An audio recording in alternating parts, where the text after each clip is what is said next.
Carbon monoxide detection is something that's going to be required in a lot of different buildings. Let's take 2 minutes to learn a little bit more. So, carbon monoxide, you're going to need detection for carbon monoxide in a lot of different areas. What carbon monoxide is a toxic gas. It's a byproduct of combustion. The necessity for detection is going to be required by other codes or laws for certain buildings. Now, what carbon monoxide does, it is a completely odorless, tasteless gas that ingested, when inhaled into the body, it binds to the hemoglobin receptors. It binds to the receptors that normally would have oxygen binding to them. Well, since that receptor is actively being taken up by carbon monoxide, oxygen cannot bind. So it does not allow the body to actually be able to breathe, and that is what it does to us.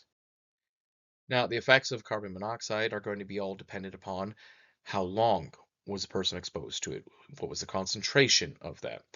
Your symptoms can include headache, fatigue, nausea, dizziness, hallucinations, and long-term exposures can actually result in death.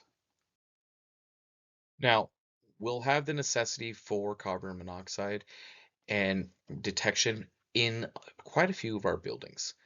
Where they're going to be placed, you'll have them in the same room as any permanent fuel burning appliances.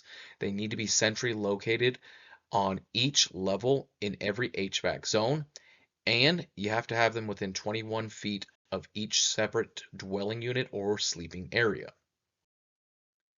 So, with the installation of that, every HVAC zone, you'll need carbon monoxide detection. You're going to need them within 21 feet of all sleeping areas as well as living spaces and anywhere that you have fuel burning appliances. Now, when it comes to the location, you can do wall mount, you can do ceiling mount. They have the same considerations that we look at with smoke detectors. They're not required throughout the whole building.